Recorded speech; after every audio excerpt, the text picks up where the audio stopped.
Jesse Allen here, and joining us now, we have retail product agronomist with Brevant Seeds. Tony Johansson is with us. Tony, how are you today? I'm doing great. Caught a little rain last night, so it's finally gives everyone a chance to recoup and get some repairs done and get ready for the next push. Yeah, that's very true because that harvest pace has been really running strong here across many areas of the Corn Belt and in your area, I know as well, here the last couple of weeks. Tony, just for starters, why don't you tell us a little bit about the territory you cover for Brevant Seeds and what you do as a retail product agronomist before we talk about some of this early harvest activity? Yeah, so as a retail product agronomist, my day-to-day activities are essentially making sure every one of our retail sellers knows the Brevant portfolio inside and out, can have confidence going on to any grower's operation, and be able to tell the Brevant story, why our corn lineup or our soybean lineup has a fit for those acres. So I spend a lot of time getting the plot strategies set up, go through do infield trainings with our sellers in either groups or individually one-on-one.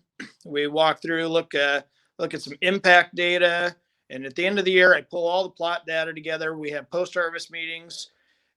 So literally, I'm the guy that's on the ground with the salesman, trying to build that confidence with our portfolio. So with that, I have 7 retail dealerships that I support in East Central Nebraska. That doesn't sound like a lot, but when you break it down, you think of these retailers, they have multiple locations. So I've got roughly 28 locations or 28 actively selling locations that have anywhere from 2, 3, or 4 salesmen at those locations selling seed for Brevant. Well, let's talk a little bit about just this past growing season. As we're getting into harvest here, and just kind of reflecting back at first here, what were some of the challenges growers in your area faced as we went through the 2021 growing season, Tony?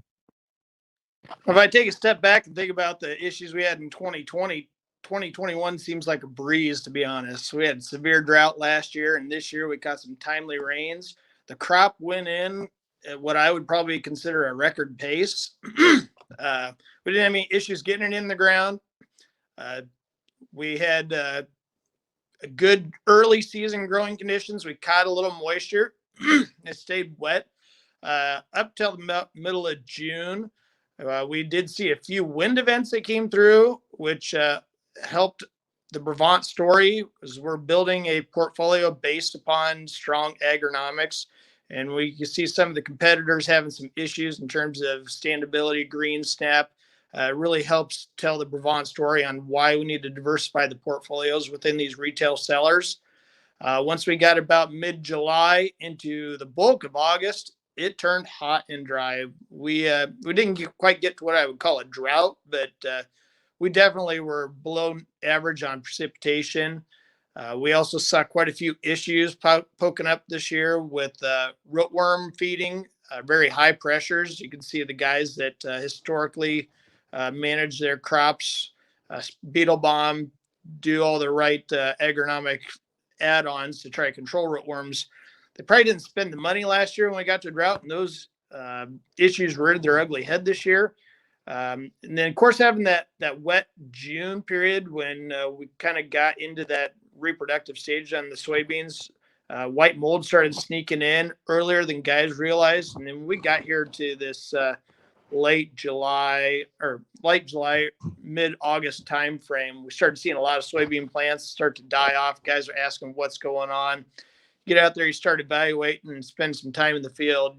We could pretty easily diagnose white mold, and it's prevalent across almost every brand in East Central Nebraska. Well, fast forward to now. I know you mentioned, you alluded to the rain to give us a little bit of a break, but we have had some pretty good harvest weather here the last couple of weeks. So, talk about what you're hearing for harvest here in East Central Nebraska. Are you hearing any yield reports? What are farmers saying as they are taking that crop out of the field? As fast as the crop went in, it's almost coming out as fast as it did go in. Soybeans in the area, they're kind of hit and miss. We have a few pockets where guys kind of holding off. The beans dried down really quick here within that last week. Low humidity and high temperatures took that bean moisture from that 14 down to a 9 pretty quick. So we've seen a lot of guys moving on and starting into some wet corn. Early bean yields are well above everyone's expectations. I'd say they're above the farm APHs that a lot of these growers are producing. Corn, I hate to say the word stupid, but some of the yields have just been absolutely stupid coming out of the fields. Um, guys are excited, anxious after coming off of a tough year in 2020 where we had drought hit us pretty substantial. Um, One thing guys probably don't talk much about is the silage. We have quite a few feed yards and dairy operations here, kind of in east central Nebraska. Silage has been tunning out at an unbelievable pace to where guys are get their bunkers full, and now they're planning on where do I what do I do with this leftover corn in the field? Is it going to go to the elevator, or are we going to be grinding? So these guys they're pretty happy right now with the way things are looking coming out of the field. Well, a lot of great things to hear there. A lot of excitement with growers as they are working through harvest 2021 very, very quickly.